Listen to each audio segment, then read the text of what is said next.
안녕하십니까, 이종화입니다.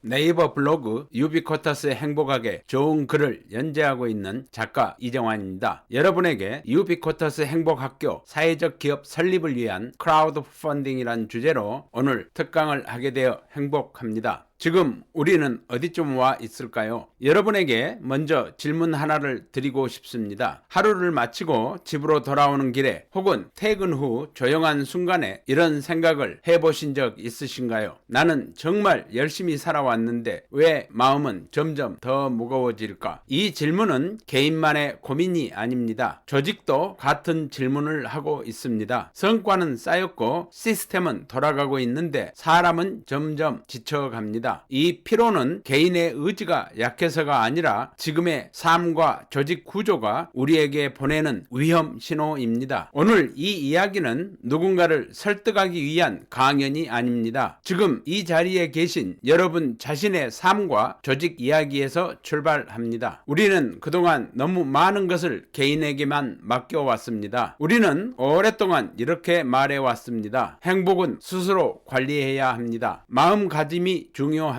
조직도 사회도 그렇게 이야기해 왔습니다. 하지만 현실은 어떻습니까? 아무리 개인이 노력해도 구조가 바뀌지 않으면 다시 무너집니다. 행복과 회복을 개인의 의지에만 맡겨온 결과 사람은 점점 더 고립되고 조직은 소멸되고 있습니다. 이제 질문을 바꿔야 합니다. 이 문제를 개인의 성찰로만 남겨둘 것인가? 아니면 사회와 조직이 함께 관리해야 할 구조의 문제로 볼 것인가? 유비쿼터스 행복학교는 바로 이 질문에서 출발합니다. 이미 우리는 과다한 사회적 비용을 지불하고 있습니다. 번아웃, 이직, 관계의 단절, 무기력, 이것은 감정의 문제가 아니라 경제의 문제입니다. 개인에게는 삶의 방향을 잃는 비용으로, 조직에게는 인재 손실과 생산성 저하라는 비용으로 돌아옵니다. 우리는 이미 상당한 대가를 치르고 있습니다. 다만 그 비용이 회계 장부에 명확히 보이지 않을 뿐입니다. 유비쿼터스 행복학교는 이 보이지 않는 비용을 관리 가능한 구조로 전환하려는 시도입니다. 관점을 바꾸면 해법이 보입니다. 전기와 도로를 개인에게 맡기지 않듯 삶의 안정과 회복 역시 개인에게만 맡길 수는 없습니다. 행복을 개인의 감정이 아니라 사회적 인프라로 바라보는 순간 문제는 해결의 대상으로 바뀝니다. 유비쿼터스 행복학교는 행복을 느끼는 것이 아니라 축적하고 관리하는 구조로 설계합니다. 이 관점 전환이 모든 변화의 출발점입니다. 유비쿼터스 행복학교는 무엇을 하는 것입니까? 이 프로젝트는 하나의 질문으로 시작되었습니다. 행복을 자산처럼 쌓을 수 있다면 어떨까요? 개인의 삶에서 축적된 통찰, 조직의 경험, 사회가 가진 자원이 하나의 구조로 연결된다면 행복은 사라지는 감정이 아니라 오래도록 지속되는 사회적 자산이 됩니다. 유비쿼터스 행복학교는 컨텐츠, 교육, 실천을 분리하지 않습니다. 삶과 조직이 함께 성장하는 순환 구조를 만듭니다. 한 사람의 변화가 사회의 비용을 줄입니다. 행복은 감정의 문제가 아니라 구조의 문제입니다. 한 사람이 삶의 균형을 잃으면 사회는 의료비를 부담하고 갈등 비용을 감당하고 복지 지출을 늘려야 합니다. 반대로 한 사람이 자신의 삶을 이해하고 균형을 찾을 때 사회는 의료비, 갈등 비용, 복지 비용을 동시에 줄일 수 있습니다. 그 변화는 개인에서 끝나지 않습니다. 가정이 안정되고 조직이 건강해지고 지역사회가 지속 가능해집니다. 유비쿼터스 행복학교는 좋은 말을 전하는 컨텐츠가 아니라 사회적 비용을 예방하는 실천적 지식 인프라입니다. 여러분의 참여는 개인의 행복과 위안을 넘어 국가와 지역사회의 지속 가능성을 높이는 실천입니다. 왜 지금, 왜 크라우드 펀딩인가? 이 프로젝트가 정부 사업에서 시작되지 않는 이유가 있습니다. 행복은 정치 권력으로 위에서 명령한다고 작동하지 않기 때문입니다. 시민이 먼저 선택하고 공감할 때 비로소 살아 움직입니다. 그렇기 때문에 이 프로젝트가 기존의 공공사업이 아닌 크라우드 펀딩을 통한 사회적 기업 형태로 시작되는 이유가 분명해졌습니다. 행복은 위에서 내려오는 정책이 아니라 시민이 먼저 선택할 때 살아 움직이기 때문입니다. 크라우드 펀딩 플랫폼은 단순한 자금 조달 플랫폼이 아니라 공감의 플랫폼입니다. 서포터들이 이 가치라면 함께 하겠다고 스스로 결정하는 공감의 플랫폼이라고 믿습니다. 유비쿼터스 행복학교가 이곳에서 사회적 기업으로 출발한다는 것은 이 프로젝트가 시민의 신뢰에 의해서 태어나는 사회적 인프라임을 의미합니다. 여러분은 후원자가 아니라 공동 설계자이십니다. 오늘 이 자리에 계신 서포터 여러분은 단순한 펀딩 참여자가 아닙니다. 여러분 한 분 한 분이 이 학교의 첫 번째 시민 설계자이십니다. 컨텐츠의 방향, 운영의 기준, 투명성의 수준은 여러분의 참여로 결정됩니다. 여러분의 선택 하나하나가 어떤 컨텐츠를 만들지, 어떤 가치 기준으로 운영할지, 얼마나 투명해야 하는지를 결정합니다. 자본만 투자하는 시대는 지났습니다. 이제는 가치에 투자하고 방향을 함께 만드는 시대입니다. 그래서 여러분을 우리는 후원자라고 부르지 않습니다. 여러분은 이 학교의 첫 번째 공동 설계자이십니다. 30억 원은 비용이 아니라 기반 조성 자금입니다. 이 펀딩 금액은 크지만 목적은 단순합니다. 법인 설립, 컨텐츠 제작 시설, 전문 인력 채용, 안정적 운영, 이는 확장을 위한 사치가 아니라 지속성을 위한 최소 조건입니다. 그럼에도 불구하고 어떤 분에게는 30억 원이라는 숫자가 크게 느껴지실 수도 있습니다. 그러나 이 금액은 사업 확장을 위한 욕심이 아니라 지속 가능한 인프라 구축을 위한 최소 조건입니다. 법인을 세우고 컨텐츠 제작 환경을 만들고 전문 인력을 채용하고 안정적으로 운영하기 위한 기반 자금입니다. 오늘의 30억 원은 10년 후 1000만 명의 삶을 지탱하는 행복 인프라의 기초 공사비입니다. 여러분은 그 첫 공사를 함께 하시는 분들이십니다. 이 구조는 개인과 조직을 동시에 살립니다. 개인은 삶의 가치를 재정의할 기준을 얻고 조직은 사람을 소모하지 않는 방식으로 성장하게 됩니다. 이는 복지가 아니라 지속 가능성에 대한 투자입니다. 회복력이 있는 개인은 흔들리지 않고 회복력이 있는 조직은 위기에 강합니다. 여러분이 이 프로젝트에 참여하는 순간 단순한 후원이 아니라 미래 구조에 투자하는 선택이 됩니다. 그래서 이것은 좋은 일이 아니라 합리적 선택입니다. 선한 의도만으로는 사회는 지속되지 않습니다. 구조가 있어야 합니다. 예방은 치료보다 비용이 적게 들고 회복은 위기 대응보다 효율적입니다. 이미 세계는 웰빙을 핵심 투자 영역으로 보고 있습니다. 유비쿼터스 행복학교에 참여하는 것은 착한 소비가 아니라 현명한 경제적 판단입니다. 왜 참여, 투자, 협력의 방식입니까? 이 인프라는 위에서 주어질 수 없습니다. 필요하다고 느끼는 사람들이 직접 참여해야 현실이 됩니다. 펀딩은 단순한 자금 조달이 아니라 이 구조가 필요하다는 사회적 선언입니다. 개인의 참여는 방향을 만들고 기업과 기관의 협력은 규모를 만듭니다. 이 선택이 만들어낼 미래입니다. 개인은 덜 흔들리는 삶을 살고 조직은 사람을 지키는 경쟁력을 갖추며 사회는 회복 비용을 줄입니다. 행복은 더 이상 개인의 부담이 아니라 함께 관리되는 사회적 자산이 됩니다. 유비쿼터스 행복학교는 이 미래를 선언이 아니라 시스템 구조로 구현합니다. 지금 이 프로젝트는 단순한 금전적 도움을 요청하지 않습니다. 함께 미래를 설계하자는 제안입니다. 여러분의 참여는 나와 우리 조직을 지키는 선택이자 다음 세대의 비용 부담을 줄이는 현명한 결정입니다. 오늘의 선택이 내일의 구조가 됩니다. 지금 유비쿼터스 행복학교 사회적 기업 설립을 위한 크라우드 펀딩에 함께 해주시길 정중히 부탁드립니다. 여러분 모두가 유비쿼터스 행복학으로 100세까지 건강하게 행복하기를 기도하겠습니다. 여러분의 오늘이 어제보다 더 풍요롭고 내일이 오늘보다 더 행복해지기를 기원합니다. 감사합니다.